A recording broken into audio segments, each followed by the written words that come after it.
This is a Shoah Foundation interview. The date is 24th of February 2019. The interviewee is David Fertig. My name is Jo Gewurz, and we're in London in the United Kingdom, and the language of the interview is English. This is a Shoah Foundation interview. The date is 24th of February 2019. The interviewee is David Fertig. My name is Jo Gewurz. We're in London in the United Kingdom, and the language of the interview will be English.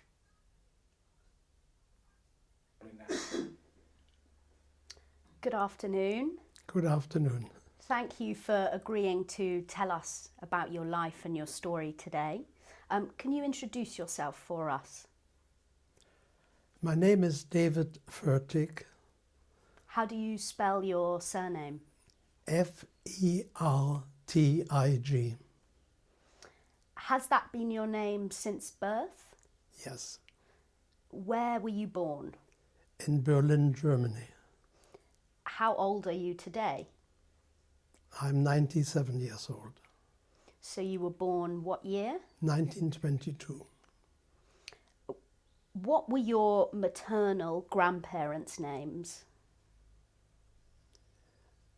My grandfather was Eliezer Fertig, and my mother was Malka or Martha. I don't know her maiden name. Where were they from?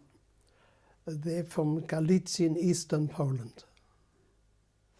What language did they speak? Yiddish, of course, and Polish, and German, and possibly Ukrainian. Can you tell us what they were like? My paternal grandfather lived in Berlin, and so I know him and his wife and his family, of course, very well. My maternal grandmother lived in Poland.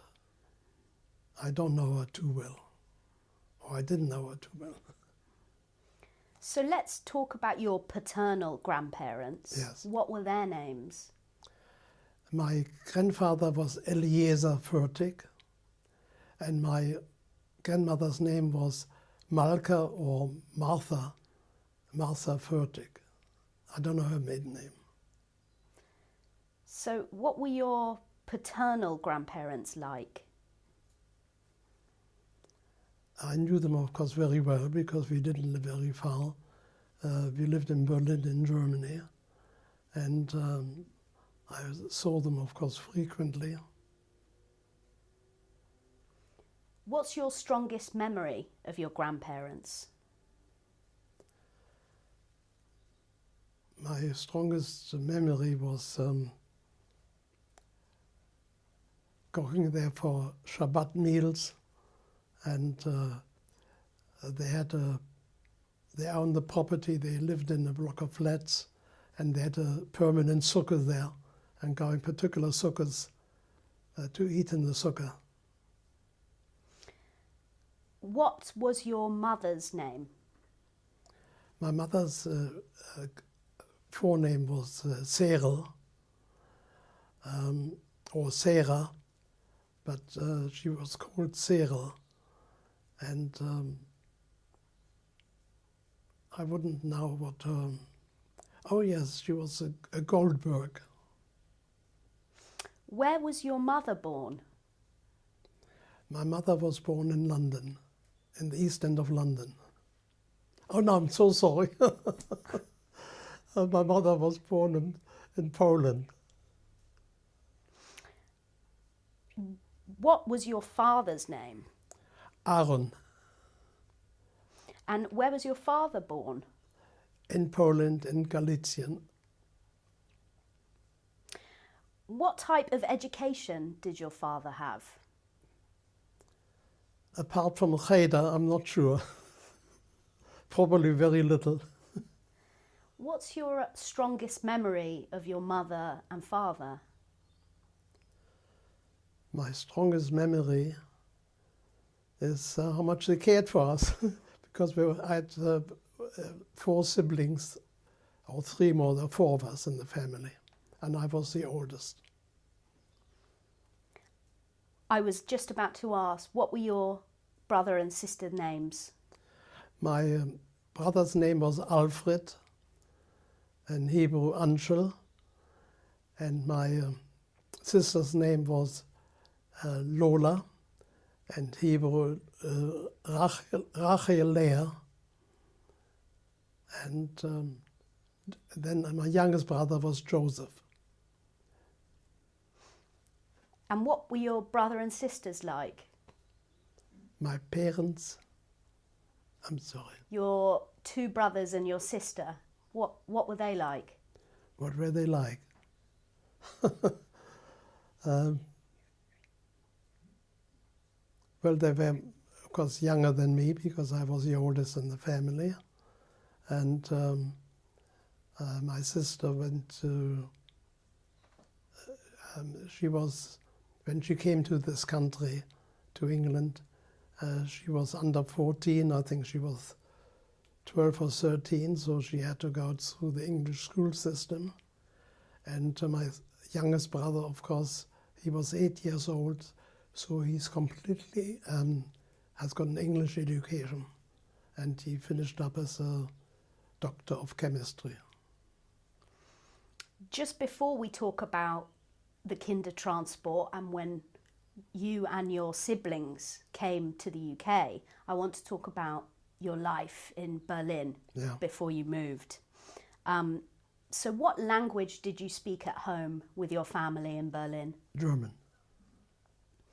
Can you tell us a bit about your home? Was it an apartment or a house?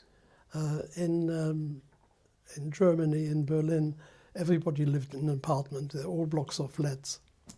And only in the countryside you had a bungalow house or something like that. But it was very common. Everybody lived in a flat. How would you describe your family's economic status? I would say middle class, or maybe lower middle class, I'm not so sure. Was that typical of Jewish people in Berlin? The Jewish people I mixed with, they were all immigrants from Poland. So I lived in a sort of a Orthodox Jewish community. As a child, what was your favourite Jewish holiday? Comes to my mind was Simchas Torah, but that's on the quick. Did you have a bar mitzvah, and can you tell us about it? Yes, I had a bar mitzvah in Berlin, and that was already under the Nazis.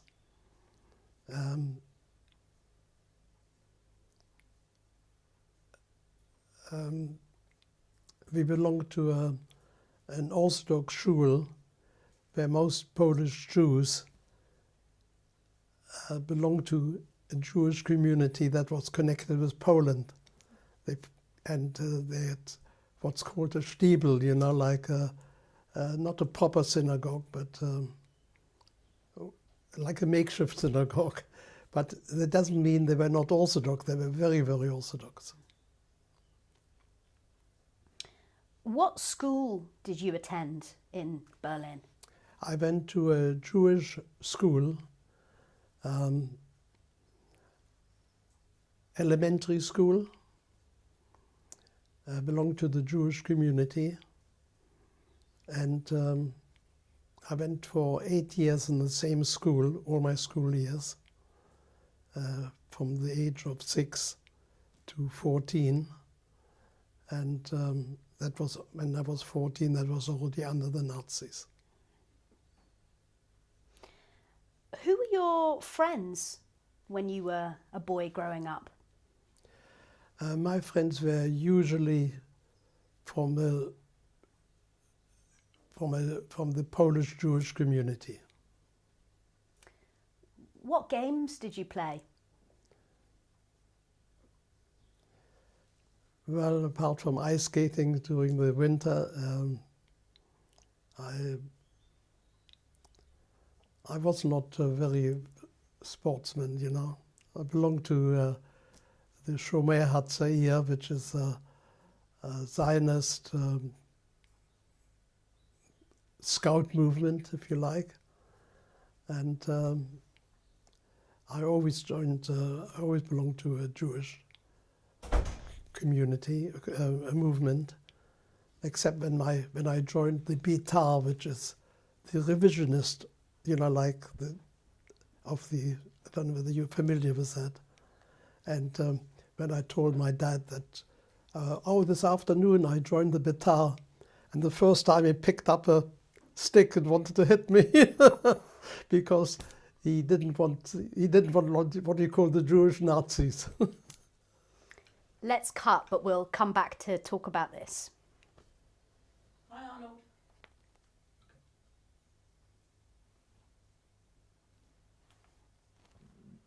So just before we stopped, you were telling me how you joined the Jewish Boy Scouts in Berlin. Yeah. Tell us a little bit about that group.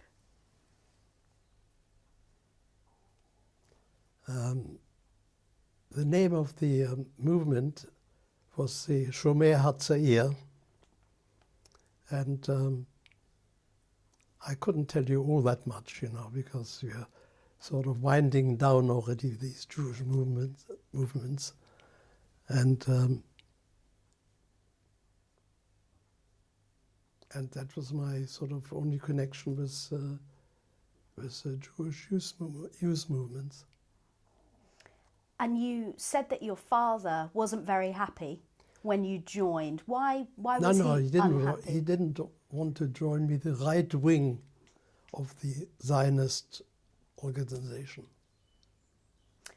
But do you think he was a Zionist? Oh, he was a Zionist, but he didn't like me to join the right wing. He wouldn't approve of the right-wing government in Israel, you know. I also want to make a correction. We were talking about your grandparents at the beginning. Yeah. To clarify, what was the name of your mother's mother? My mother's mother was called Miriam. And what was the name of your mother's father?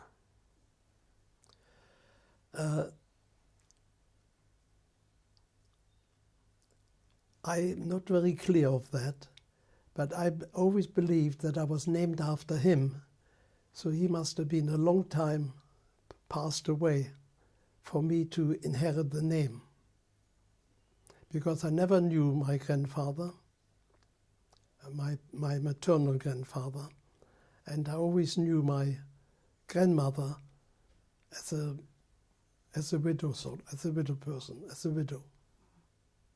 So what do you think his name was? I believe his name was Mordechai Dovid's my name. So thinking back when you were a teenager growing up in Berlin, did you as a teenager have any work or employment? Yes, but I worked illegally in Germany, and I was trained on heating and plumbing and some things like that, and but I didn't work officially. So that's why I had a job to get a German pension. And believe it or not, I got a German pension because I'm working illegally, and that doesn't count as a proper claim. And it took me years and years to win my case, and I won it, and I got a pension. I was very jealous because my younger brother got a huge pension, and he only worked for a little while. And I worked for 2 years, for a company and as a plumber and heating engineer and all that sort of thing. And I couldn't get a pension, but I did get eventually one. And I went to an English Jewish solicitor, and he said to me, "You can't get a pension." And I had to bring him. He said, "Would you mind bringing me your papers?" Which I did, and I was fighting my case, my little corner, for years and years and years because I was very jealous. My younger brother got a huge German pension, or what I think was big money, you know, like £5,000 or £6,000 a year. And he was younger than me, hardly worked. And I worked very hard for 2 years on roofs and quite dangerous building work and things like that. I couldn't get anything. And all the English, German, Jewish solicitors, they said to me, "You're not entitled to one," but I did get it. So when you were doing this plumbing work, Yeah. did your German colleagues know that you were Jewish? I only worked for very small, like a one-man outfit. Of course I knew that. My boss was Jewish. What Jewish rituals did you observe in your family home? Everything. Orthodox. Polish Orthodox. Or Polish Jewish Orthodox. How would you describe the relationship between Jews and non-Jews when you were a teenager in Berlin? I went to a Jewish school for 8 years, to a Jewish elementary school called Riekestraße, which is still in existence, and so is the synagogue. And I'm sorry, what was the question again? What was the relationship like between Jewish Germans and non-Jewish Germans at that time? It was not in existence, no relationship between non-Jewish Germans. Did you experience any anti-Semitism personally at that time? Not a great deal, no, not personally. I mean, I experienced one living under the Nazis, but I personally didn't experience. First of all, I lived in a big city, so you get lost there. And I didn't look any different from the Hitler youth, you know, with short trousers, and I was nearly blonde, you know, and all that sort of thing, you know. And I wasn't taken for a Jew. So do you think things would have been more difficult for you if you had looked less Aryan? I would think so, yes. What were your goals as a young person when you thought about the future? Well, at that time, of course, it was to go to Palestine. But you couldn't get to Palestine because the British wouldn't let you in. Well, very few got in, you know, but well, you know the story. So did you have access to a radio? And when you were a teenager, did you hear Hitler speak? Yes. What did you think of Hitler? I certainly didn't love him. What did you know about the rise of the Third Reich in Germany? Well, I was part of it. I lived with it.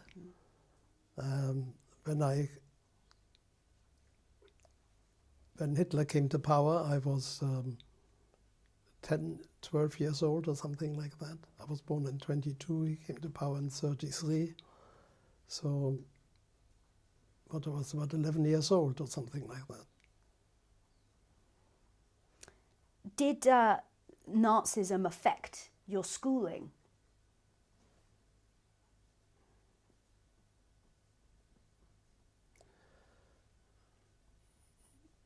Not me personally, but it did affect the Jewish people because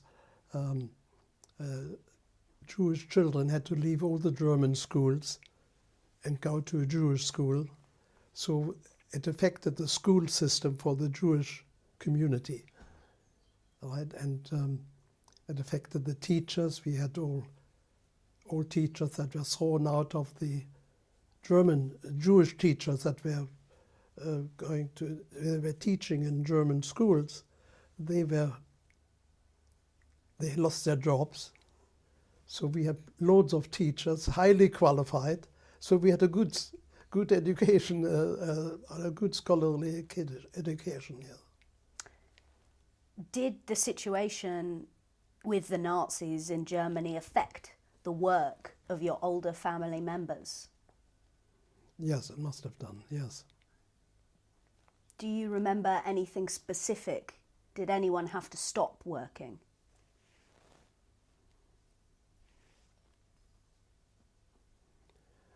I would say yes, yeah. Did your parents talk about their concerns and their fears at home to you? Well, I lived through the time, so obviously there was always some sort of conversation about it. And at that time we wanted to immigrate to other countries, but that was very difficult. Even Palestine you couldn't go to, because they had strict quotas from Britain and things like that. Where were you on Kristallnacht in November 1938? In Germany. What do you remember of Kristallnacht?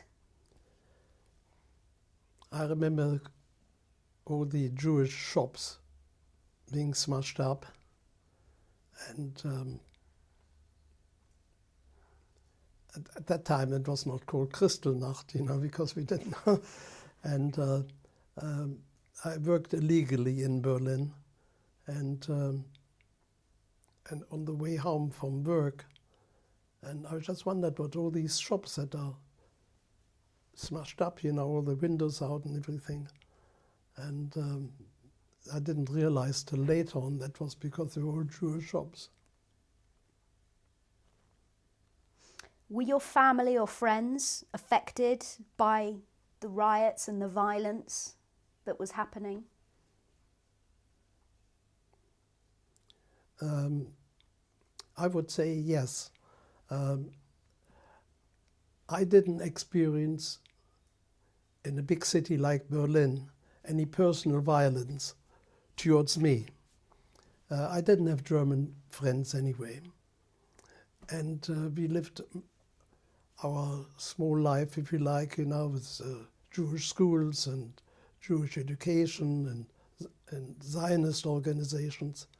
And so I didn't really mix with the German population as such.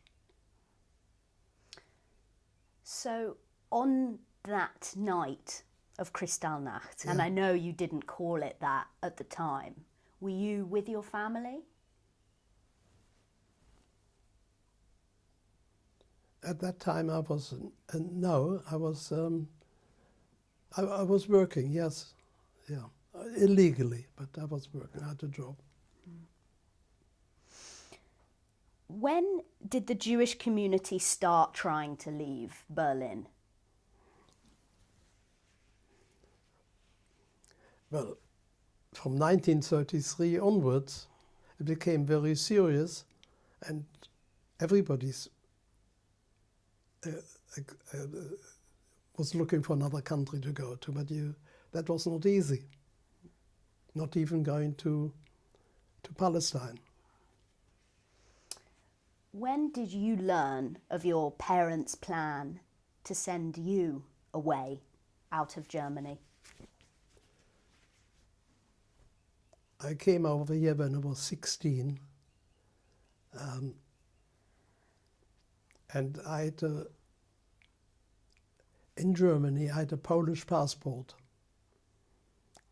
and also I was born in Berlin, but my parents got me that Polish passport, which I still got as a matter of fact. And that meant I had to get permission to stay in Germany. But at that time, of course, my parents wanted me to stay because they didn't want to send me away because they were living there. And so it was a very difficult situation. And eventually they put me on this Kindertransport, which I never heard of before. I think I had a few days before I went on the transport. That's the first time I ever heard of it. What did they tell you about it? They didn't tell me anything about it because nobody knew about it. I didn't know about it. And then one day we had, the last year, we were in a Habit. I had three siblings, there were four of us, and we all had a little tiny suitcase beside our bed in case we had to leave home. And so what was the question?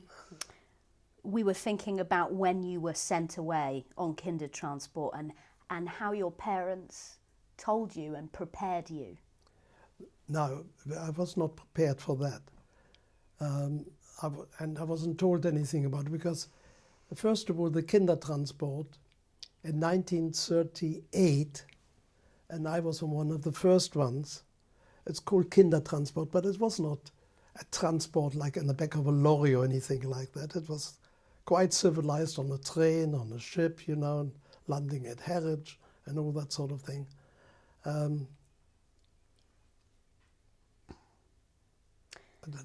don't know what I was going to say. Do you remember saying goodbye to your family? Yes, my mother took me to the station and we said our goodbye there. And I'm a hoarder with documents, and I've got all my mother's letters from before the war, and I even got my ticket for the ship. I came over to Harwich. I got all these documents. It's unusual for people, but I've got everything. Did you have the opportunity to say goodbye to any of your friends? Well, whatever we could manage, that was not on my mind at the time. What was on your mind at the time? To go to Palestine, to Israel. Is that or anywhere else, but of course you couldn't. Nobody would let you in. Even Palestine, you couldn't get easy. so? You hoped, you dreamed of going to Palestine. Yeah. Did you know that you were going to England? Yes, because I went on one of the first Kindertransport, and because I was a Polish citizen in Berlin, even so I was not. I was born German, but I had a Polish passport, which I still got, and I had to get every year permission to stay in Berlin. Of course, my parents wanted me to stay there because they couldn't leave Berlin. They wanted me to stay with them, and then. They had to be renewed every year, that permission. And then of course I knew the Germans would not give you permission to stay. And so a few months beforehand I came over to England. I managed to get to England. What did you bring with you in your suitcase?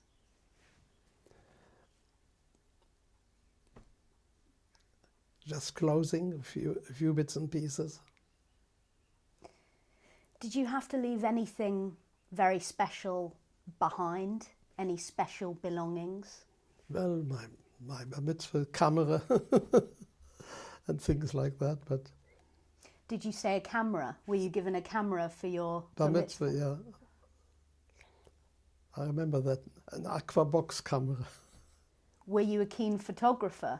Yes, I used to do my own developing and films and things like that. I used to like to mess about with that. Nobody could go to the toilet then because that was blacked out. When you were going on the Kindertransport, so what documents did you have with you? None.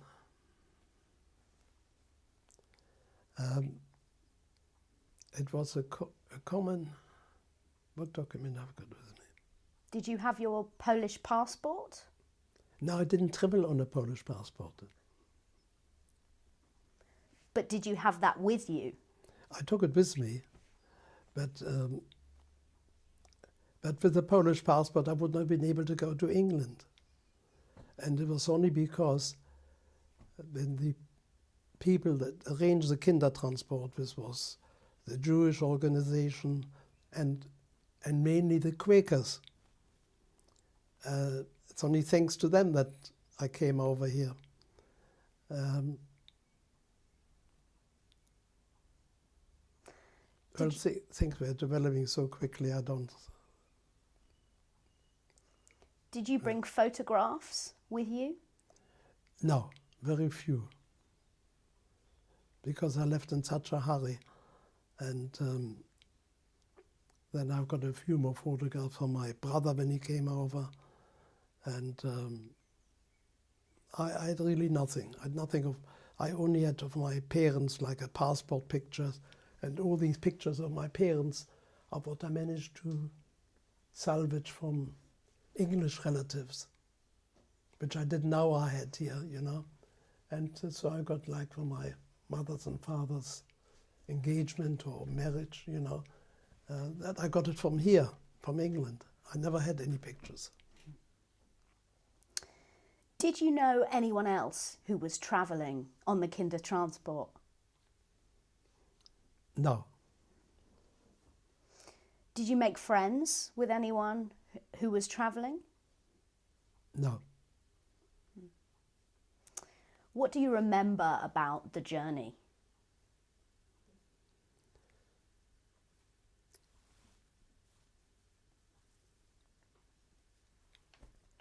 My biggest memory on that is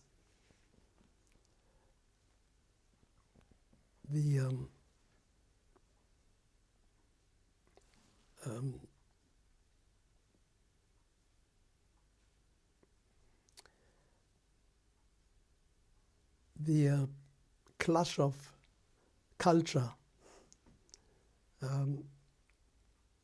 At that time, I came from an Orthodox Jewish family, and I came over on the Kindertransport, and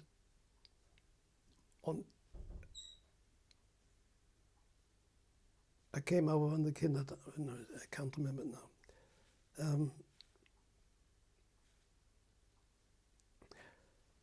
Oh yes,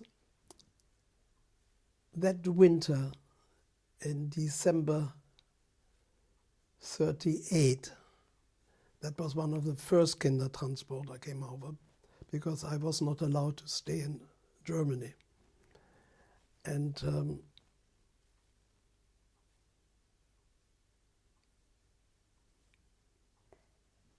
So when you arrived, it was very cold. oh, it was one of the coldest winter.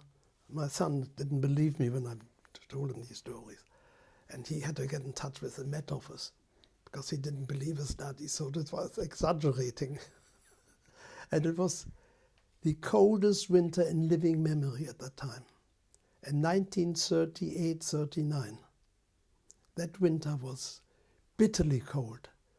As a matter of fact, the Kindertransport that had nowhere particularly to go to, or that's most of them, they prepared the holiday camps in Lowestoft and Harwich for taking the children. But it was, as I said, the coldest winter in living memory.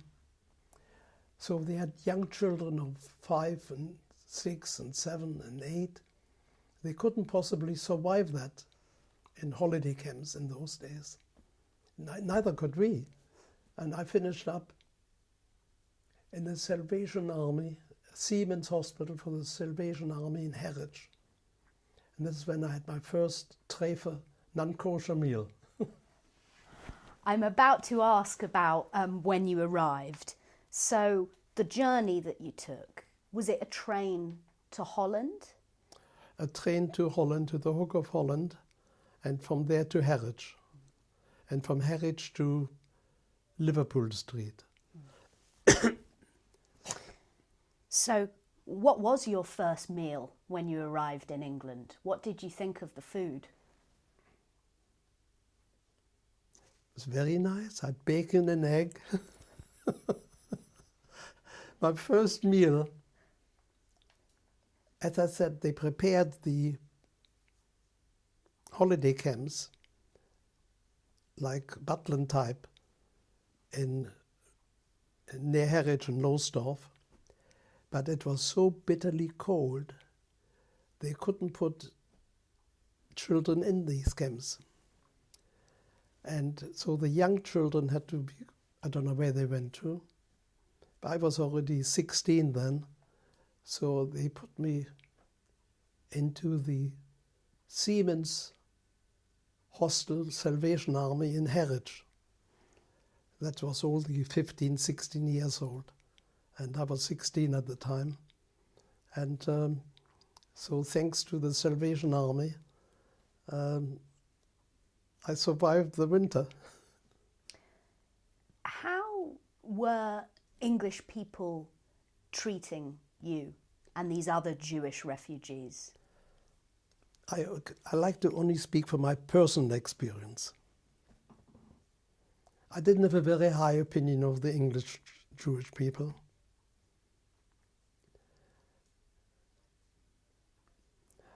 The cultural shock coming from Berlin, even from the Nazi Germany, to come to England, where I was served with Trefe food, you know, bacon and things like that. And and I thought to myself, I'm coming to England, where are the English Jewish people? There was nobody. But the Christians were there, the Salvation Army was there, and the Quakers were there, but no Jewish people. So I had a very low opinion of English Jewish people. But these Christian groups like the Salvation Army Fantastic. treated you well. Fantastic. That's why they get a donation from me every Christmas. I send that so a donation to them. Did you speak any English when you arrived? No, not one word. How did you learn it? Just had to pick it up. I was not at a school age. My youngest brother, who was 8 years old, he went through the English school system. He became a PhD, a doctor of chemistry, and you know, went through university here and everything. But I had no education. I left school when I was 14 or less, and I had no education at all. So what were some of the differences between life in Germany and life, your day-to-day life, when you arrived in England? Well, it was a dramatic difference, you know. Even under the Nazis, I had kosher food and Jewish life of some kind, you know. And in England, of course, I didn't have any. Did you keep a diary at the time? No, I did many times. I started a diary, but then I let it go by. Did you receive letters from family who were still in Germany? Yeah, I received letters from my parents. I What- still got every letter from my mother. What were those letters like? I've got them here. I've got, from before the war, I've got my mother's letters here.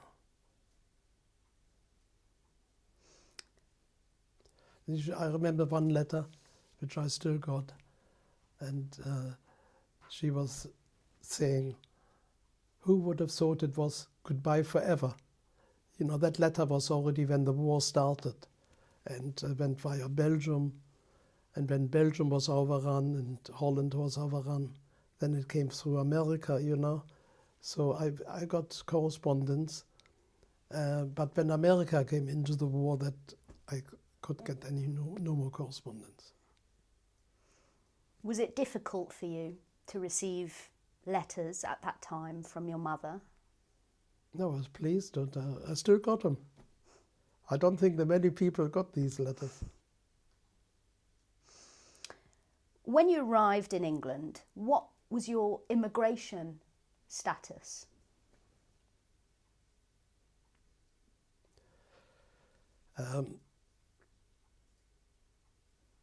I remember we had to go to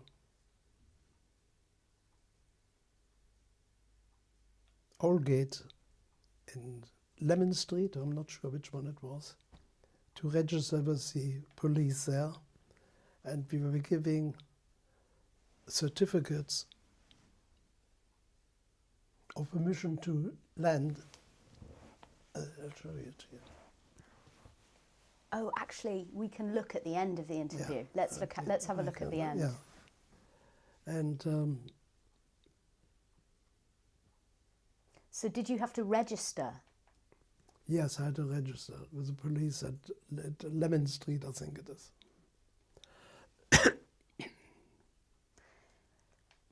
So what was your overall impression of your new country of residence? Well, I was glad to be here and to leave Germany. Were you anticipating your brothers and sister joining you? I was hoping they were joining me, but they did come over. But we all came over. We never lived together. We all lived separately. Did you share your experiences in England with anyone? Your experiences of your life in Berlin?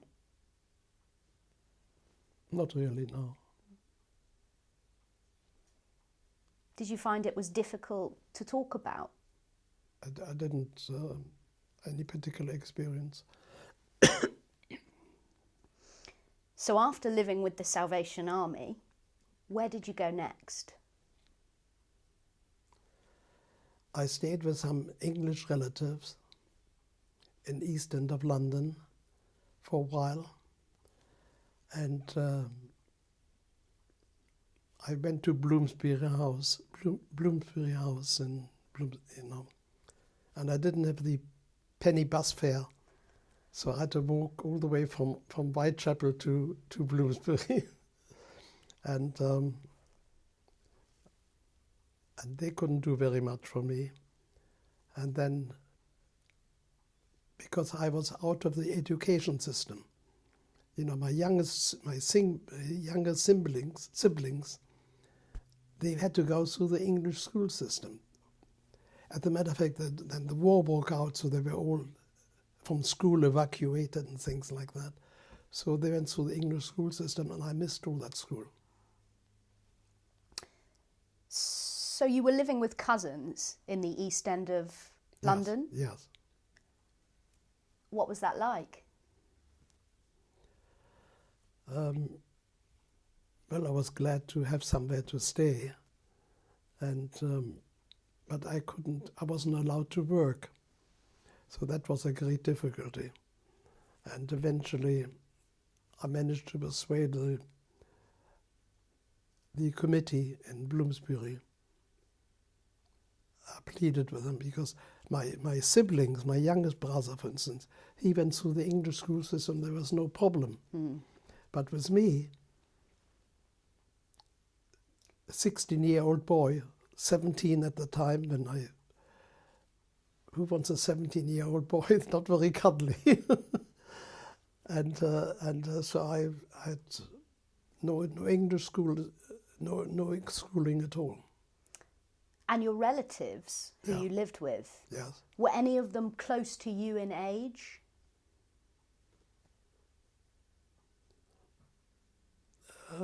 Yeah, some of them were, yes. Did you get along with them?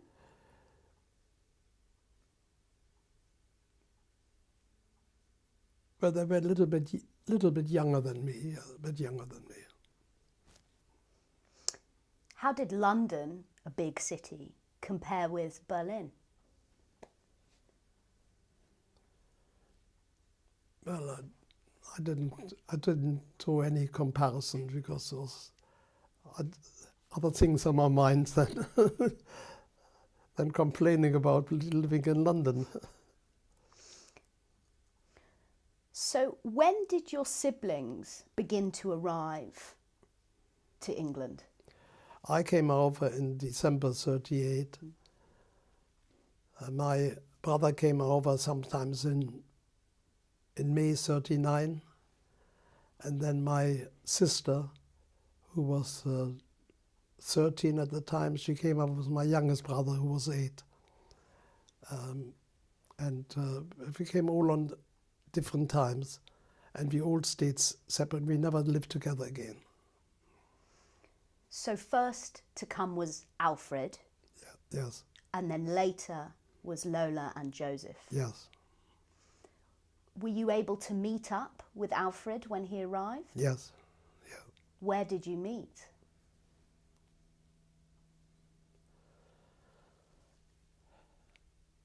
Alfred was taken to Cliftonville, to a Jewish school or Jewish boys' school or whatever there was, or home. And when my youngest brother arrived, the one that is 8 years old, he was also sent to Cliftonville to join my brother. But then, of course, because of the war circumstances and the bombing, they had to evacuate all the schools from the East Coast. So they evacuated to the Midlands, except my brother. He came to London. When was the first time that you were reunited with your brothers or sister in England? When did you see them? Well, I saw them immediately they arrived, and then we kept in touch, but we never lived together again. Was it an emotional experience to see them again? Yes, of course it was, yeah. Except my youngest brother, who was 8 years old, I met him. He came over with my sister. I remember meeting him at Victoria Station, and there were ladies waiting to take him to the children's place in Margate, in Cliftonville. And so he saw me. I haven't seen him for a few months, and so we met up, and then immediately he was taken to this children's home in Cliftonville. So he wasn't very happy about it. But did you feel confident he was going to be looked after? No, I can't say I feel confident.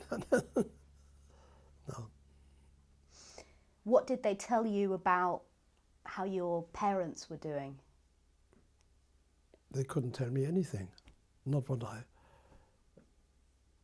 couldn't find out myself, or letters I received. I received letters till the war broke out, and then I received letters via Belgium, and then Germans overrun Belgium, so then I received letters from New York, had to go to America and then come back again here, which was strictly illegal because it was communicating with the enemy, at that time. But of course, who cared about that? You mentioned that you were looking for work. You were Yeah. desperate to earn a living. Yeah. Did you receive any training or get employment? No, I wasn't allowed to work. So I had to overcome that hurdle to get a job to work. And because the war broke out, so the laws changed. They needed people to work, you know. So it was easier to get a job then. So what job did you find? What did you do next? I drove the committee, the Jewish committee in Bloomsbury, mad about. But I was a little bit out of their range. I was already a youngster, a teenager, 16, 17. So they showed very little interest.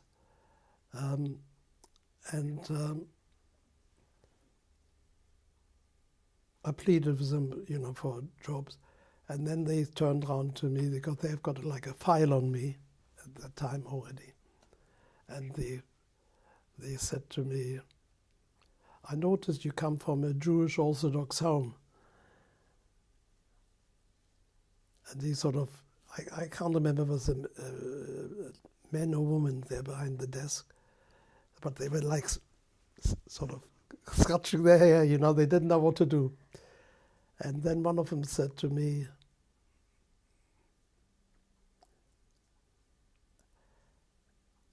if we could send you to another town,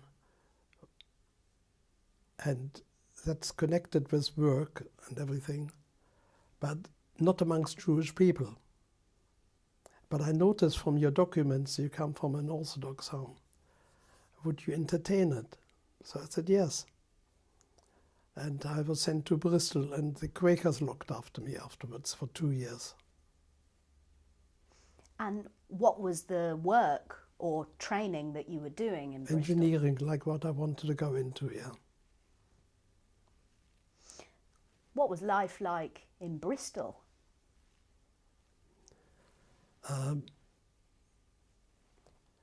I was living in a hostel,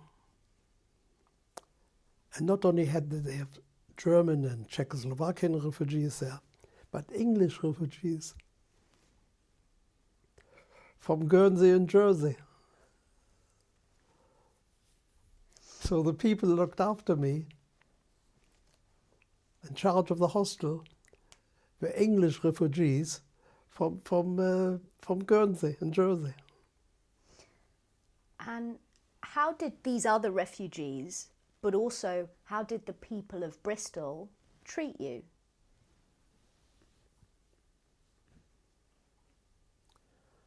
And not very kindly. I went to the synagogue there, and they had hardly any people went to the synagogue anyway. I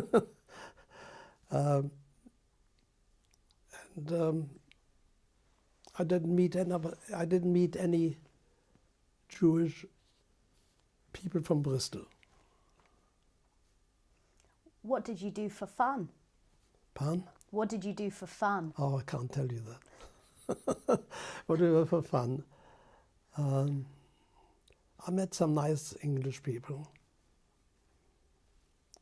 and some nice families, and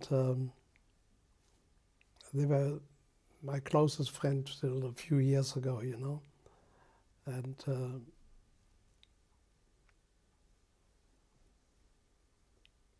And then after 2 years living in Bristol, I joined the Royal Air Force. So I was there for 5 years.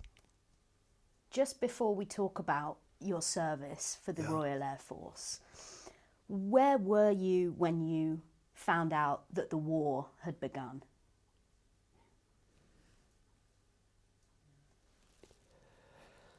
Where was I? Yes, I remember that distinctly. I was with a Christian English family living in Bristol.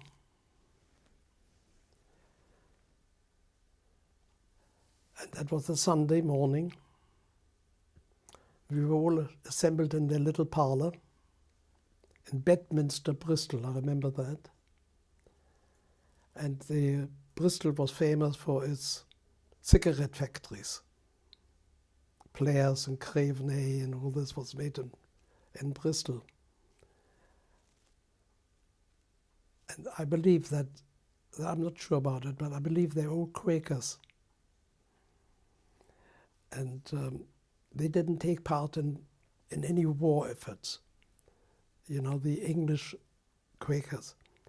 But they allowed themselves to like making firefighting equipment, because that is not directly to do with the war, you know. So that's why I finished up eventually with working for a Quaker engineering company, where the bosses were Quakers, because they were making firefighting equipment. So that was not connected directly with the war. And that's, I managed to, they employed a few other Jewish refugees as well. And they all disappeared slowly. Some went to South Africa, some went to Rhodesia, some went to Palestine, and so on, you know. So you learnt about the start of the war. Yes. Did you know what was happening to European Jewry? Well, not at the time. I mean, don't forget that what happened to European Jewry, it was years later, if you like, you know. So it didn't make any changes immediately. There was still a Jewish community living under the Nazis for years, you know, till they sent everybody to concentration camps or exterminated them. But in the beginning, they were still there. Did your remaining family have plans to escape Germany? Or did they try to escape? Well, you couldn't escape. You either got papers to immigrate to another country or something like that, but you couldn't. You could go to Venice and buy yourself a ticket on a ship going to Shanghai. They had no restrictions on immigration as long as you go there. But who had the money to go on a ship and live and pay your way on the boat? And what you going to do when you arrive in Shanghai? So when did you enlist with the Royal Air Force? In 1941. What was your rank for most of your time in the RAF? I finished up as a sergeant. But you started as a normal soldier and airman. What was the general area for the unit that you belonged to in the RAF? I was on my trade. I went to RAF to a school in Hednesford in Staffordshire for 6 months, and I learned engineering about aircraft engines, and my trade was an aircraft engineer on aero engines. But I was there for 5 years. Eventually, they didn't need me anymore, so I was an interpreter. We're just going to cut for a moment, Yeah. okay? So just before we paused, we were talking about when you enlisted in the RAF. Yeah. As a Polish passport holder, did you need to apply for dispensation in order to join? Yes. So what was that process? It was quite a trying process. I had to go to, I'd like to tell you that little story. I had to go to the Polish embassy near the BBC in Great Portland Street. And I didn't want to join the Polish Air Force or Army or anything like that. But because of my nationality, because of my Polish passport, I had to get dispensation from the Polish government to join the British forces. And so they invited me to come to the embassy, which I did. And that was a very, very bad experience for me. I was not very sophisticated. I was only a youngster.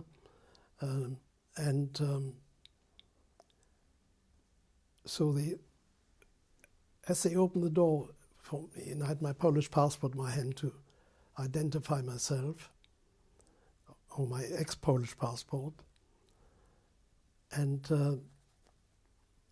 they asked me what I wanted. And first of all, they shouted at me immediately, "Why don't you speak in Polish?" So I said, "I can't speak in Polish." And they invited me in, most of the time screaming and shouting at me. They took me to a downstairs room. I became very apprehensive. I had so many rumors about the French and the Poles, with what they suspected to be Nazis and wanted to join the Allies and all this sort of thing. I thought I'd never get out of that embassy anymore. And lo and behold, they took me downstairs in the basement, and I was not very sophisticated, like I couldn't understand anything. And I was only 17 or 18. And they told me to, shouting and screaming, and there were 3 or so, or 4 other men all lined up, but quite a distance from me. And I was really shaking, I was really scared. And they were shouting at me, and I sort of glanced at these other men, what they're doing. And they took their coats off, their shirt off, dropped their trousers and their pants off. We stood like, I think, 3 or 4 naked men in the basement, 2 minutes from the BBC. We had bad rumors from the Free French and the Polish, how many people they've got buried in their basements there. Suspected Nazis, if you like. And I couldn't believe it. There was me standing there in the basement, 2 minutes from the BBC, stark naked, and you feel extremely vulnerable, shaking, and I was not sophisticated, and 18 years old, not very experienced, and I thought I'd never get out of there alive. And what did happen? What happened after standing there for, I couldn't tell you how long, and I didn't dare to look at these other men lined up with me. They sort of looked, because maybe they spoke Polish and they could understand it all, but I couldn't understand a word. And so I copied them, whatever they did. So for the shouting to stop, take your pullover off, the jumper off, drop your trousers, take your pants off, and whatever they did, I did. I thought I'd never get a life out of there. I thought I'm going to be killed. After this terrible experience, did you receive your dispensation? Yes. I got the dispensation from the Polish. I still got that paper here today, like you be posted, if you don't join the British forces within a given time, you be posted as a deserter from the Polish forces. So how did you feel to join the RAF and be part of the war effort against Germany? Well, I was quite happy that I could join the RAF. How did your British colleagues treat you in the RAF?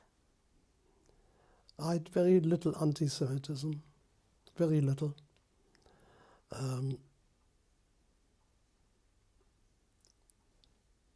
They treated me very well, by and large, you know.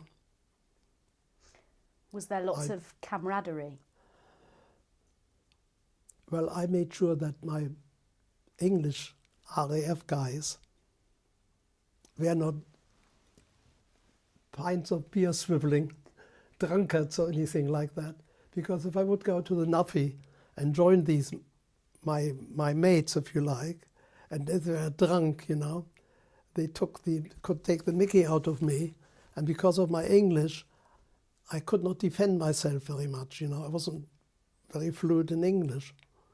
And so I made sure that all my mates were church-going Christian people that would not sort of embarrass me. And I rather went to church on a Sunday than go to the NAFI to swill beer or something like that. Where were you stationed? I was 5 years in the RAF, and I was first of all in Hednesford and Staffordshire to learn a trade. I became an aircraft engineer on aircraft engines. That took 6 months. Luckily, my youngest brother was evacuated there, so I could see quite a lot of him. And then after the 6 months, as I became an engineer, I was posted to Canada. So I didn't realize I was going to Canada, you know. I would spend 2 years in Canada. And the rest of it, I came back during the war, back to England. And then when the war finished, or just before the war finished, I was posted to Western Europe because the trade they taught me, I wasn't needed anymore as an engineer. So I went as an interpreter back to Germany. What was it like for you to be back in Germany after the end of the war? The first minute of the week, traumatic, but afterwards, no problem. Where specifically in Germany were you? I was in Western Europe and Germany, on the Rhineland mainly. And in Germany, I didn't work as an aircraft engineer anymore, and I went as an interpreter. What was the atmosphere like in Germany?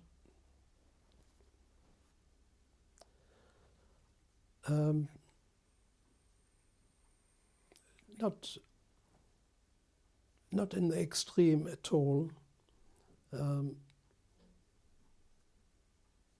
Germans were beaten and they behaved themselves. So we're not. I personally, I had no beef with the Germans, but the biggest problem was the displaced persons in Germany after the war, when the war nearly finished, and that was the danger there. Not from the Germans. So there was a feeling of these Eastern Europeans who were displaced. You had to be careful around them. Oh yes, I would not. I went to Germany. I was an interpreter then, and I remember one particular instance in the beginning. You know, when the war was just about finishing, and they had lots of displaced persons in Germany, like Russians, Ukrainians, and when the war finished or nearly finished, they left the camps they were in and roaming around the countryside, killing off the German farmers and all sorts of things, you know. And they were quite dangerous. And sometimes when I'm on my business with my RAF units, and the Germans were not allowed to congregate, you know, like meeting together in the street, you know, like having, if you had 2 or 3 Germans together, that's already a crowd, you know. So they're not allowed to do that. But of course, the displaced person, they were just masses of them. And I remember one particular instance, and I went out with my unit, like an officer, a driver, an interpreter, myself, and maybe another guy, you know, like guarding us. And we came to a street corner from the distance, and we could see there was a crowd assembled. So we all knew they couldn't be Germans, because they wouldn't dare have more than 2 people together, you know. And but the displaced persons were more dangerous than the Germans, as a matter of fact, you know, because they're unpredictable. They were heavily armed. And I remember with my little unit, one officer from the intelligence, one driver, myself, and maybe one guard. And we sort of stopped and saw that assembly there. So we knew they couldn't be Germans. And my intelligence officer watched them through the glasses. And I watched my intelligence officer. And I thought to myself, what am I going to do to disobey an order if supposing he says to me, go over and see what they're up to? Well, you couldn't trust displaced person, because they could pull a gun and shoot you just like that, like an animal, you know. So I was watching that officer. Is he going to look to me to go forward, to go to these guys there? I would have to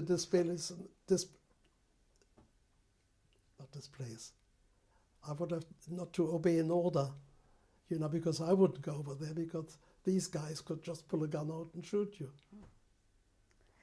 But thank God, he thought better of it. He didn't say to me, Sergeant, go forward and have a look and see what they're up to.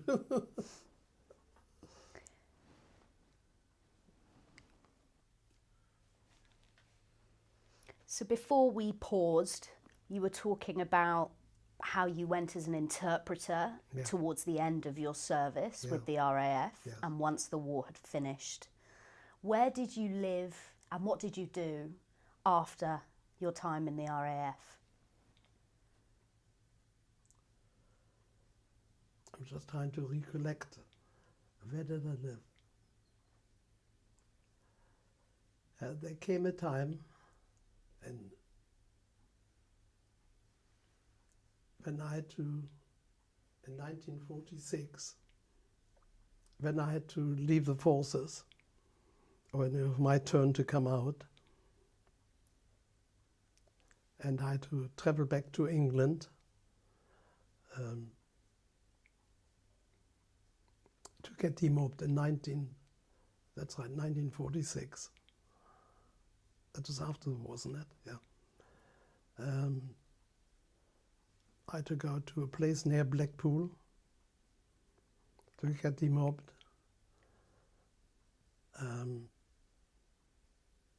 To get my civilian clothes, to get my hat and civilian clothing, and hand in my gun and all this sort of thing. A matter of interest, going to the RAF, I'd never been trained with weapons. When I became an interpreter,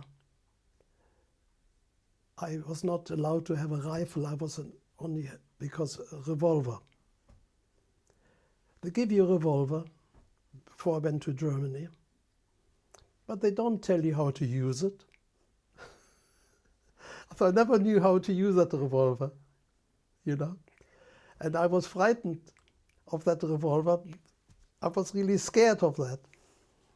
I put bullets in my pocket, different pockets. I didn't want to, you know. Particularly I was frightened of my English mates. If they get pissed, you know, drunk, how can I trust them? You know, I trusted the Germans, but I didn't trust my English mates. So that was quite a problem in the, you know, in the end. I don't know what I was going to say to you, but we were talking about what you did after the RAF. Did you return to London? yes, I went to a place near Blackpool to get demobbed, if you like, to get my hat, my civilian clothes and things like that. And then they said to me, where do you want to travel to? So I didn't know what to do, whether I go to Bristol, where I last lived. And I thought, oh, I won't go to Bristol. I can go anywhere, you know, like, oh, I said I go to London. So I went to London. I had a railway bound to go to London. So my first move was to London. I remember so I didn't know where to go to London, where to stay. So I went down to Piccadilly Circus, and I thought there was an English soldier there, but he looked very Jewish to me. He was on a bus stop in Regent Street. So I walked up to him and I said to him, do you know where there's a Jewish serviceman's place? So he said, yes, on Regent Street, you know. So I went there and I stayed there a couple of nights. You could only stay there for 2 or 3 nights. So I stayed there before I find myself a job in civilian accommodation. And just before we talk about your post-war life in London, Yeah. by now you had learned what had passed with some of your family members who were left behind in Berlin. Can you tell us about that? All my family, nobody survived. What was the fate of your father? My father died very early. He and my uncle were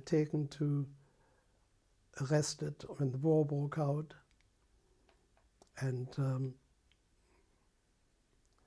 they were put in a concentration camp near Berlin. And within a few months, they were both killed.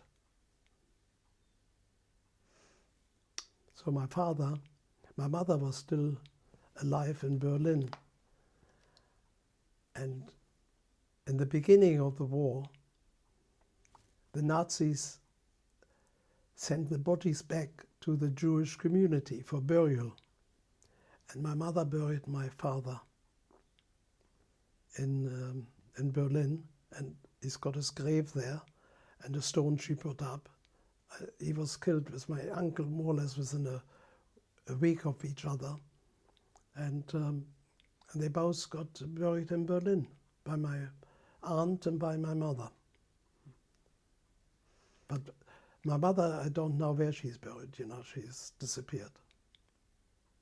Do you have some idea of what happened to your mother once she was left behind in Berlin? Yeah.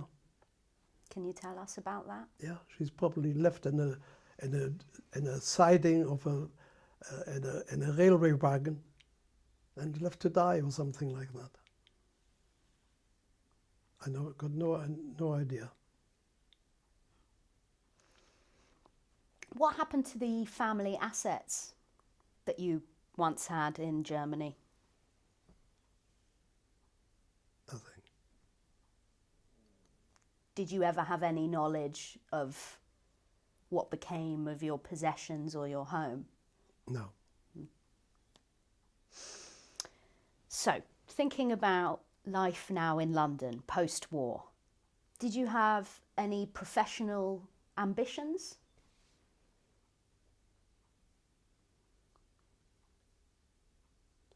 Well, I want to become an engineer. That's why I went in the RAF. I worked on aircraft engines. That was my trade. And when I came out of the RAF, plastics just came on the market. It was a new industry, a new trade. And you couldn't learn it because there was no schools and no universities for that. So I thought I go into plastics, which I did. How did you meet your spouse? I met my spouse on my demob leave. And oh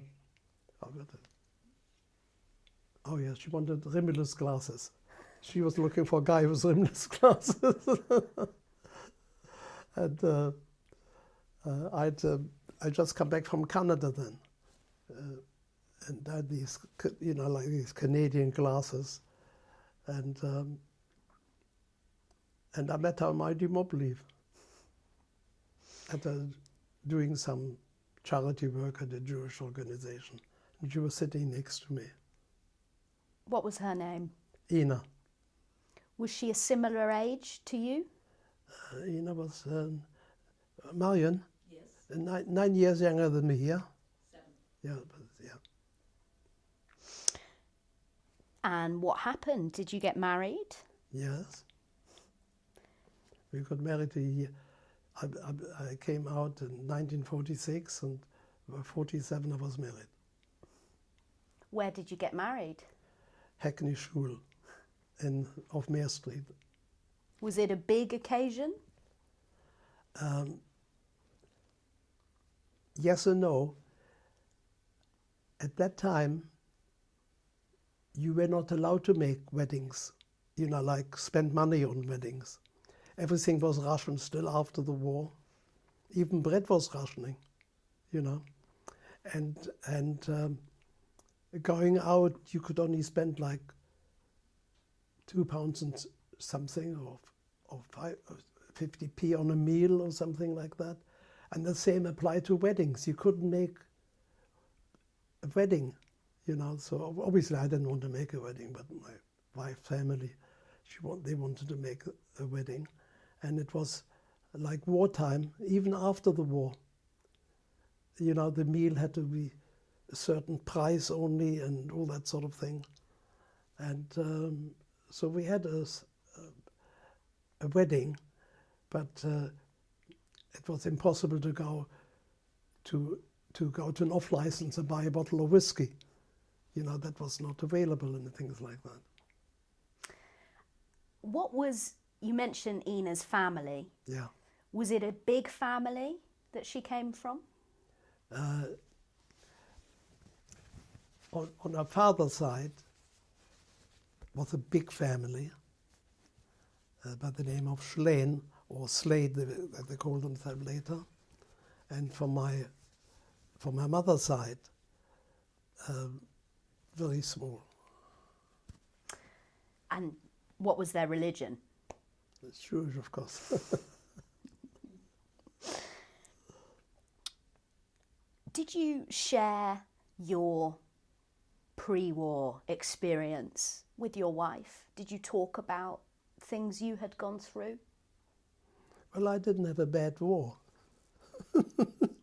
I may have been 5 years in the Royal Air Force, but I had no bad war experience. You know, I had a soft war, if you like. I now was stationed in Canada, but who could complain about going to Canada and things like that? And so my 5 years was not like I feel like it can't be a good war, but it wasn't certainly a bad war. Did you feel like you shared things in common with Ina because she was a young Jewish girl?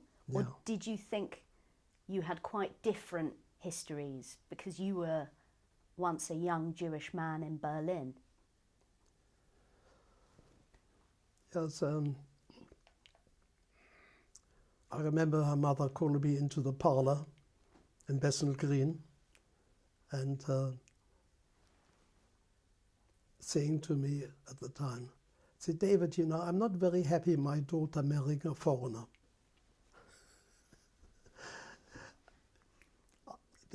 After the war, it didn't make any difference whether you're British or not.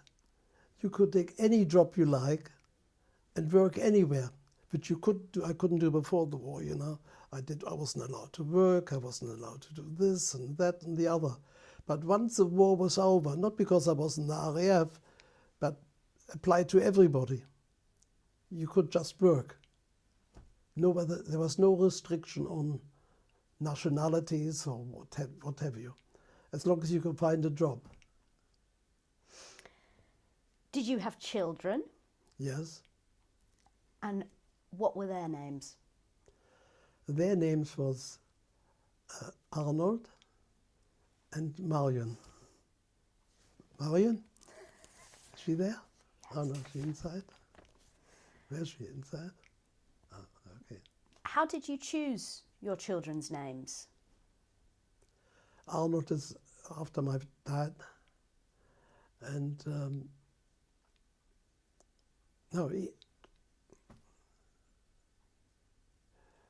Marion after my grandmother. Or my mother, I can't remember now. What kind of education did your children receive? My son went to Cambridge, and Marion went to Bath. And Arnold became a doctor, a GP. I mean, he's a retired GP now. Can you imagine how old I am? My son, a retired GP. So both of your children went to really good British universities. Yes. Did you feel like a proud papa? I suppose so, yeah. How old were your children when you first told them what your young life had been like, where you grew up? I couldn't put a date to it, you know.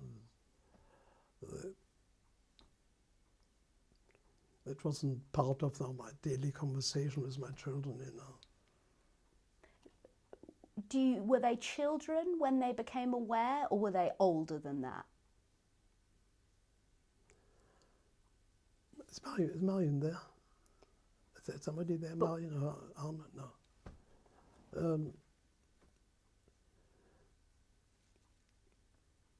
Well, they came gradually aware of that, and, you know, they're not stupid. They know the history and everything. I couldn't give a date or anything like that. And tell us, did your children get married and have children of their own? Yes. So do you have grandchildren?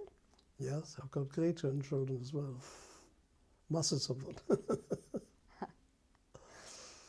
Overall, how did you find integrating into society in England?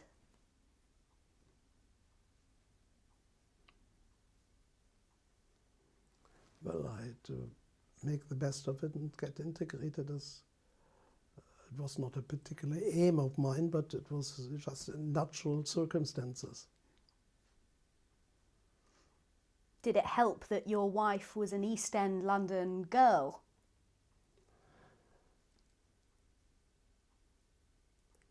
Well, as I didn't have any parents, it didn't make any difference, really. Did you ever experience discrimination in this country? Yes, I did. Can you recall any incident?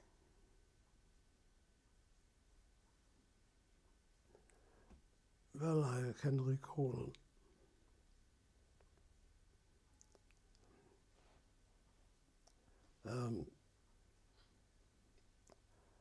when I was at my last place, when I came back from Canada, and the war was not over, and I was in a place near Taunton,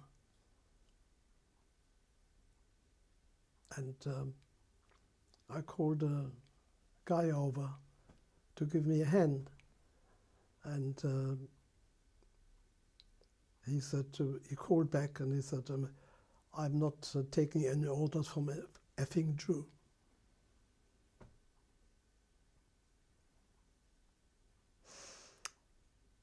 Did you ever attend any protests or demonstrations? Yes. Can you tell us about it? I don't like to talk about it. I got arrested once at Ridley Road at a Mosley meeting, and I was in custody for a few hours, and then I had to go to the next day to the Magistrates Court in Old Street, which is not there anymore, but it used to be Magistrates Court. And I found I didn't have any legal advice, and I phoned my solicitor, and she was a disabled Jewish lady from Brighton. She was my solicitor, you know, like on a lease on business and things like that. And I said to her what happened to me last night, and I've got to go to the Magistrates Court in Old Street, which is not there anymore, the Magistrates Court. And she said, oh, just plead guilty. So I plead. So when I protested, she said, well, have you got a week to take off? So just to... He said, if you don't plead guilty, maybe a week or two before they hear your case and they lock you up. So I pleaded guilty. Like, this was my advice from her, and I wasn't going to go against it. And so I pleaded guilty. Just to go back, it was you joined a protest against Oswald Mosley, Yeah. the British fascist. Yeah. So were you arrested? What was the crime for which you were arrested? What did they call it? Well, I tell you, in those days, because I've got no experience of criminal courts. When you go to a meeting, apparently, when they arrest you and they got buses ready to take you to wherever, you know, you don't know, the policeman does not exist to charge you.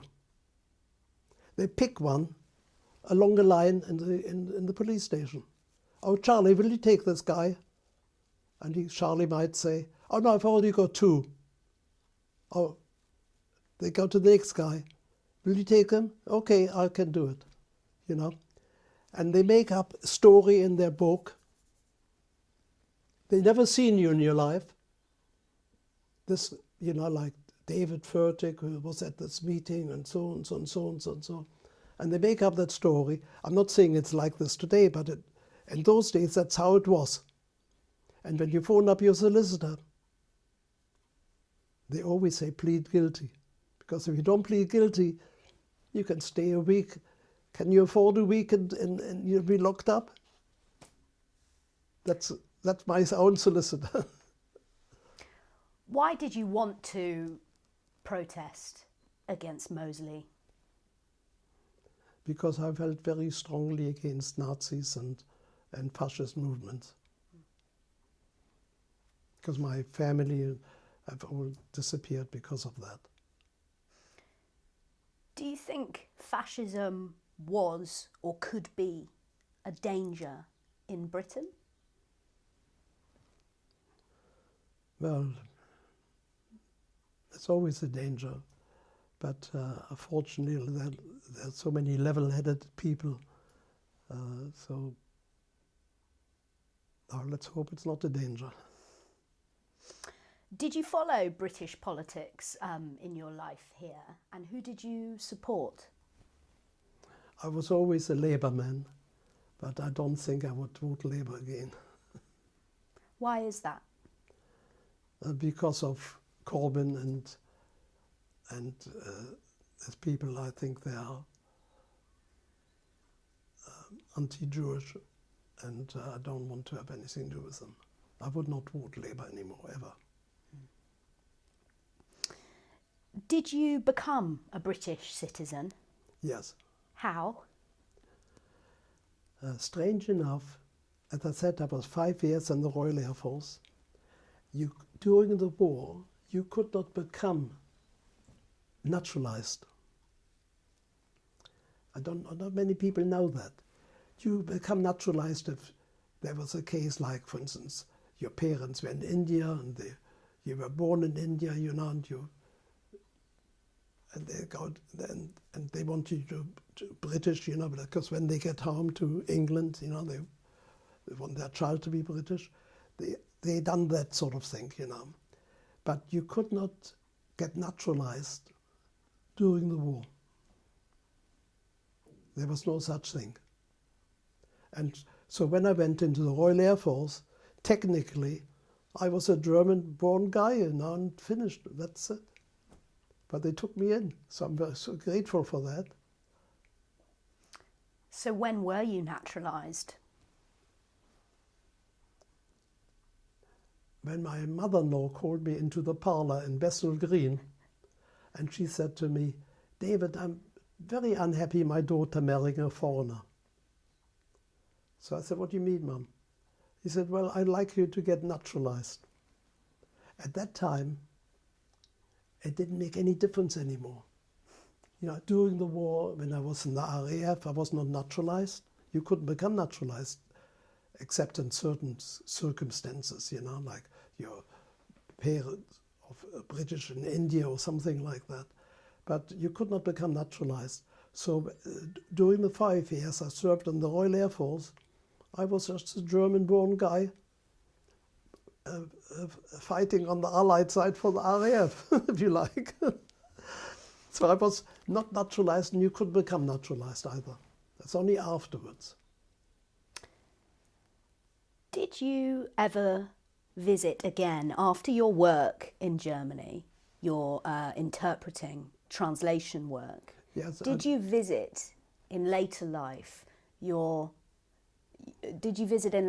Berlin or Yes, any of the concentration camps? I went to Berlin. I wanted to see where I lived, and I wanted to see my father's grave. My father's buried there in Berlin, and so I went there as soon as I possibly could. But you couldn't get to Berlin in the earlier years because you had to travel through the Russian zone to get to Berlin. And it's only when Germany became properly divided or one country again, you could go easily to Berlin. But I would not attempt, even in RAF uniform, when I was stationed there, I would not go unless I could fly to Berlin, which I did. But I would not go travel on the train through the Russian zone because, so, you know, they might pick me up on my name, and I didn't want to. I never changed my name, so I had that German name all the time in the Royal Air Force. When you went back to visit your father's grave, Yeah. Who accompanied you on this trip? Just my wife. Well, I couldn't find the grave, you know, the first time, and so we stayed in a hotel in Berlin.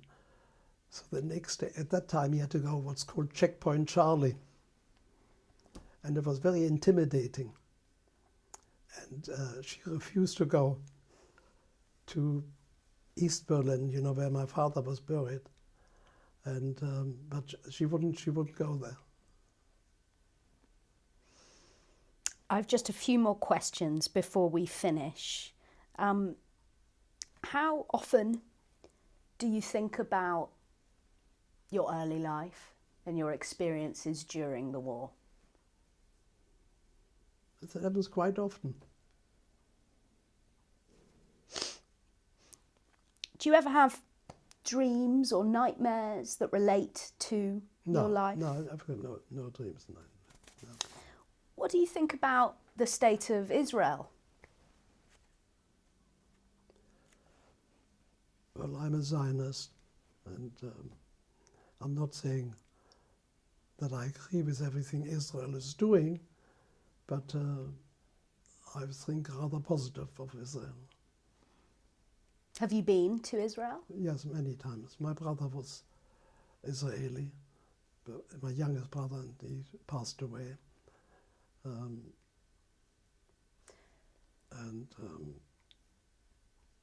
I've got relatives in Israel, but of course my traveling is over now. When did your brother Joseph move to Israel?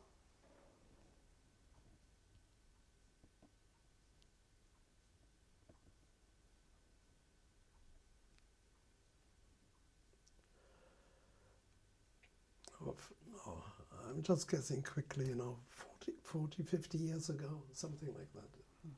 He lived in New York. He got married in America. And then from his shul or from his friends,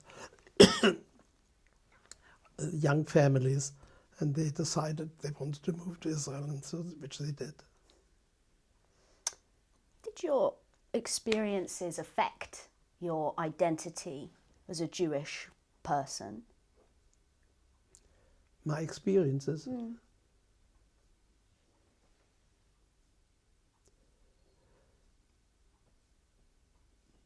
Well, I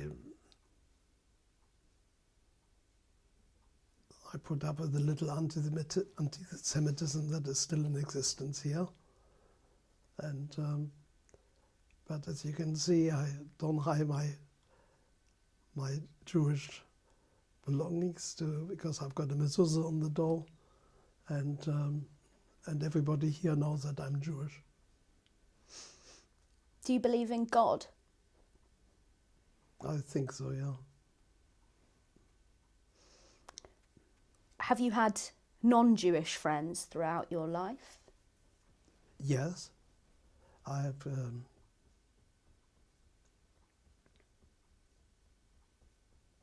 Yeah, I had non-Jewish friends, yes. What do you think about refugees in the world today? Well, by and large, because I myself am a refugee, so I have got sympathy for them. What do you want young people, students, to know about your experience as a refugee?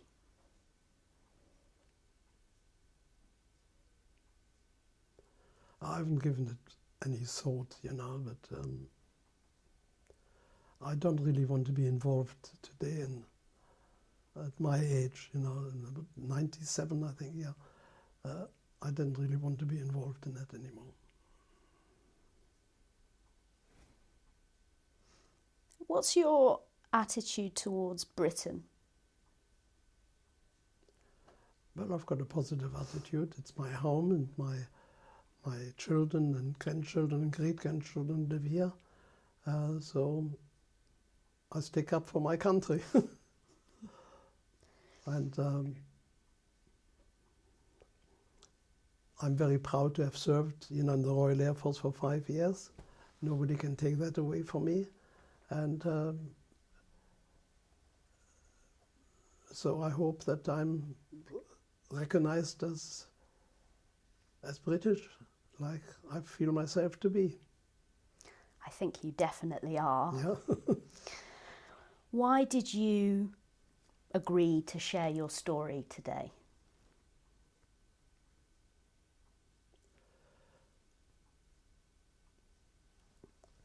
Well, I was a bit doubtful that I should have agreed to it, and I spoke to Marion and about it. I think to Arnold as well. I'm not sure, and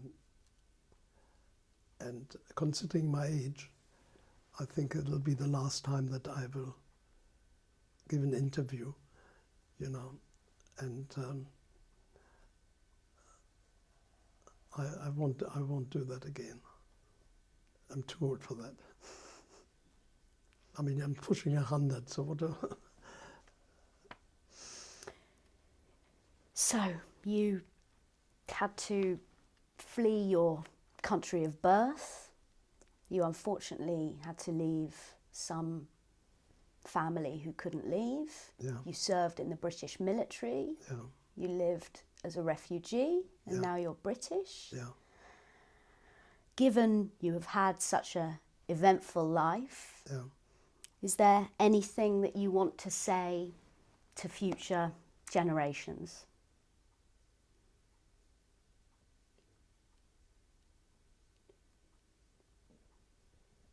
Try to live in peace with all other countries in the world. Okay, thank you very much for talking to me. Okay, it's been a pleasure to talk to you.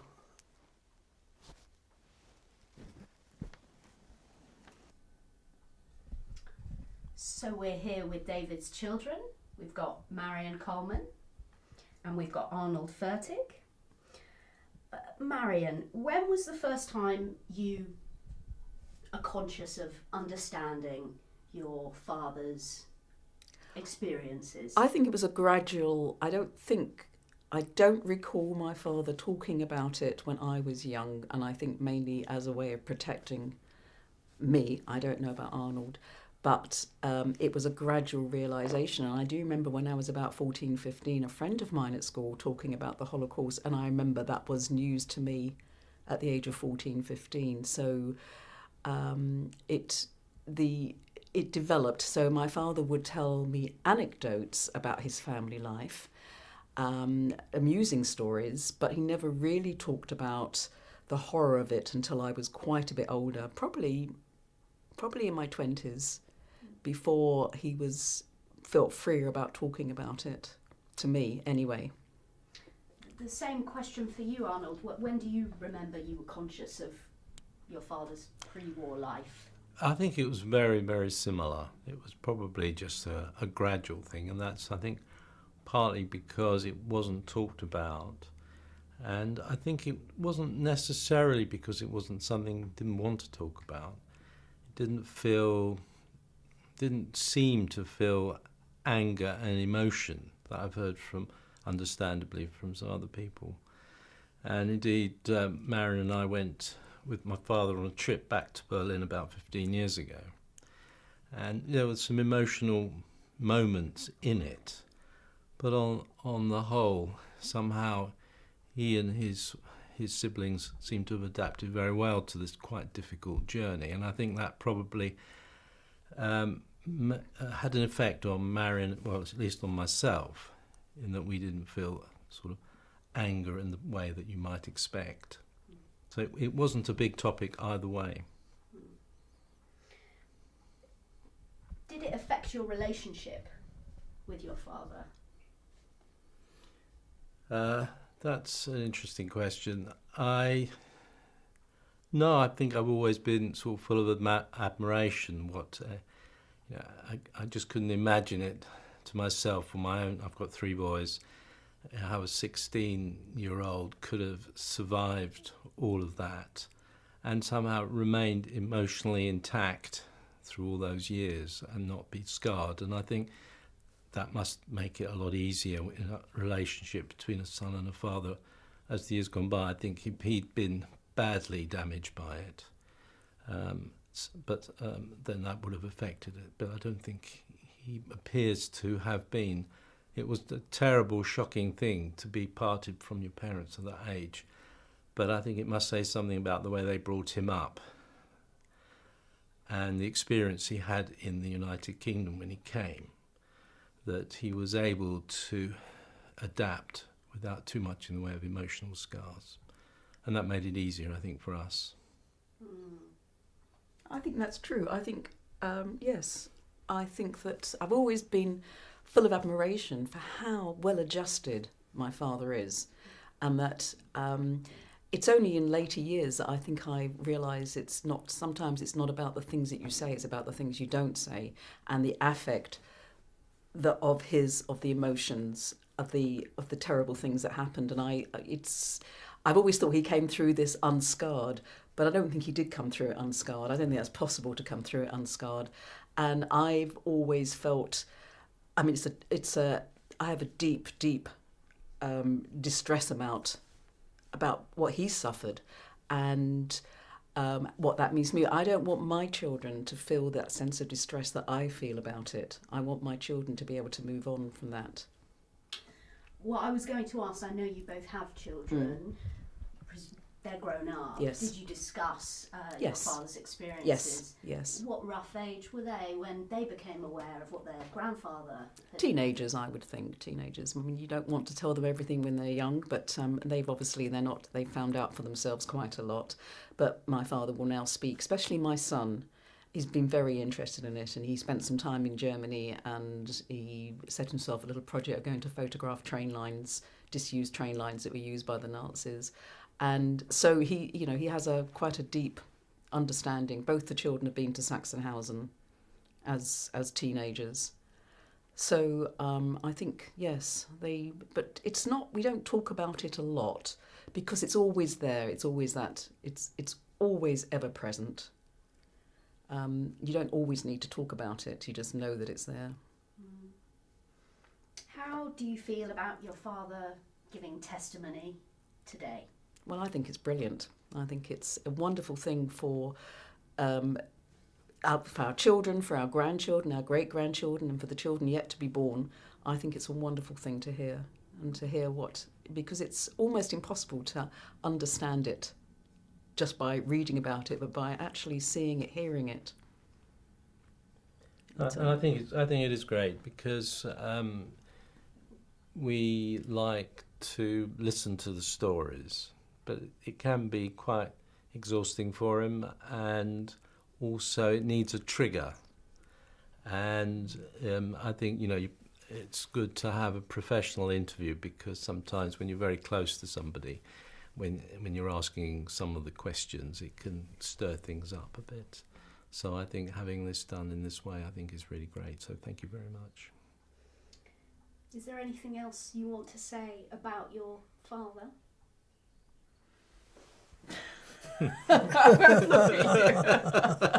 Well, in front of him. Yes. Well, he's a great man. He accomplished a lot, despite fantastic difficulties, which he makes very, very light of. It's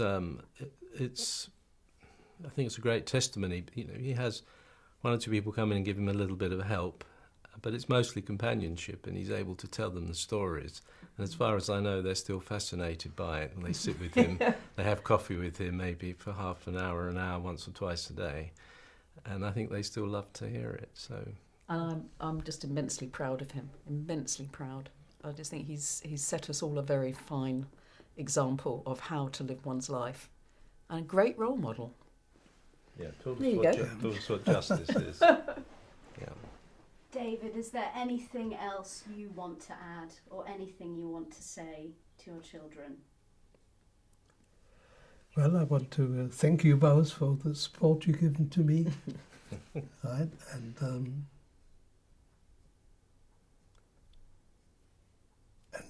what else can I say? Maybe that's enough. Yeah. Maybe that is, yeah. All right, thank you all very much Thank indeed. you. Thank you. Thank you.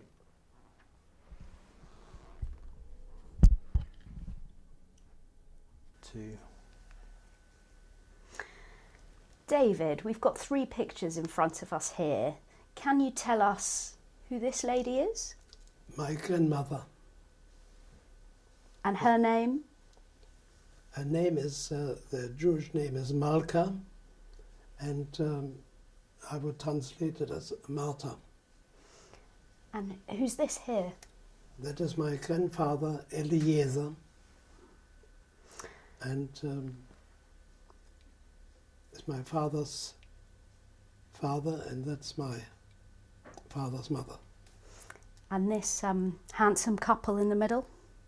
That's my parents, and that must be their engagement before they got married or something like that. Okay, let's go. Judging by the mourning suit my father's wearing. So it must have been a wedding, their wedding. And I was born in 1922, so must have been about 1921.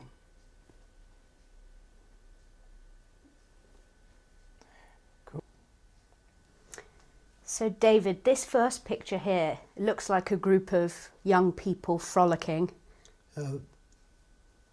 This is taken in, I believe, 1937, and these are all my school friends. And I believe this... That's me there, the first guy. Do you remember that day? Yes, I do remember that day.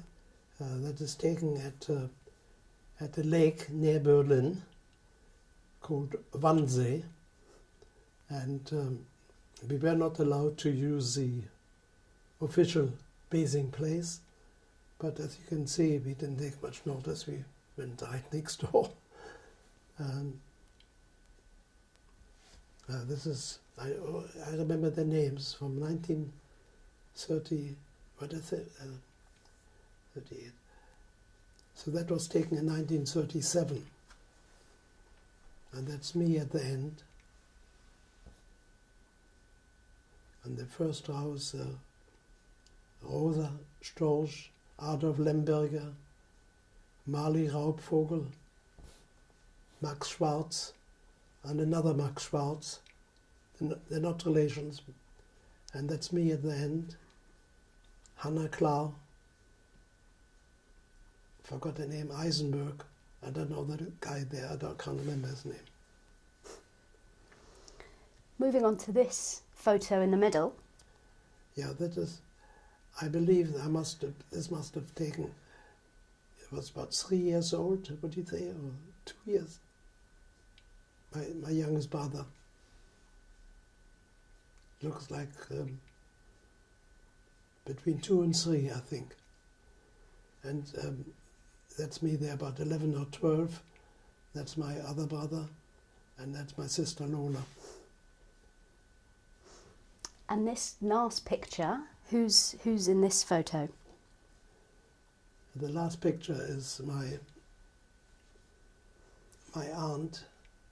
She was married to my father's brother, and this is my sister Lola, and the other four, they were her 4 children, and none of them survived the war, except my sister.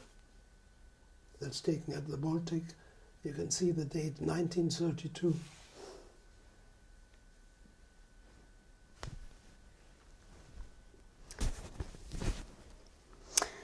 So David, tell us what this picture's of. That is taken in 1939, just before the war broke out. And we never lived together, the 4 of us. But a friend organized that we should get together.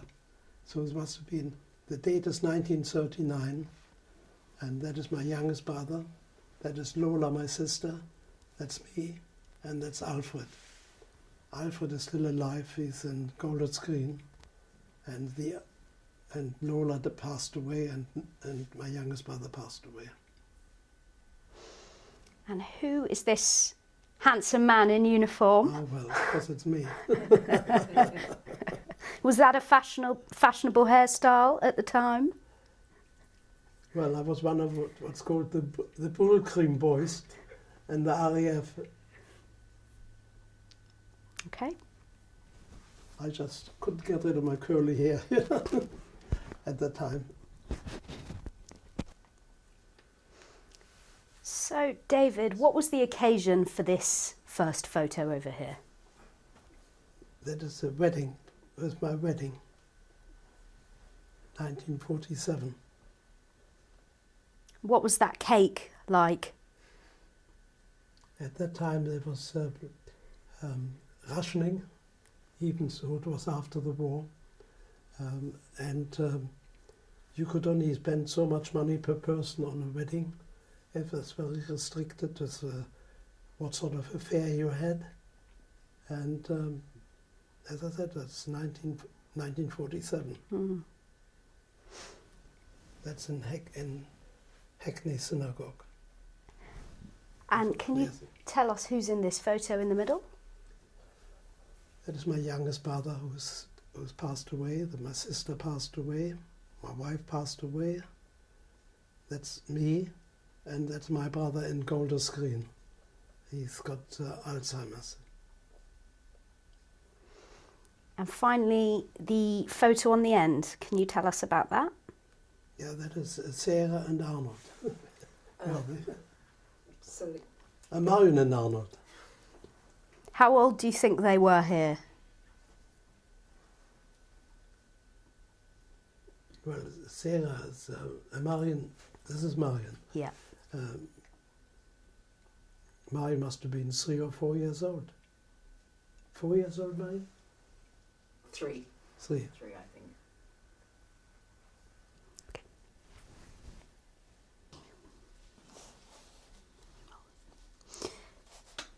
David, let's start off with the little picture here in the corner of you. Where is that? That's in Cambridge East and Bethnal Green, underneath the railway arches. I had a factory there, one of my first factories, in plastics. The middle picture, can you tell us about that? Middle picture is 5 minutes from here in the Risings, where I lived for 52 years. And that is Alfred, that's me, my sister Lola, and my brother Joseph. And he passed away, Lola passed away, and Alfred has got Alzheimer's. Mm. He's living in where does he live? Golders. Golders Green. This looks like a happy occasion. Was it for any special occasion? No, probably because Lola couldn't come often to London. She couldn't go and travel that far to Israel. So what happened is when my brother, they made arrangements to meet up in London. And that's my house in the Risings, about 5 minutes from here by car. And where was this last photo here taken? This one? Yeah. This one was taken at a New Year's Eve in Torremolinos. We went to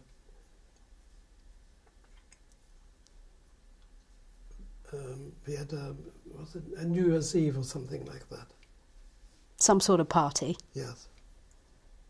And the lady in the picture is? My wife, Nina.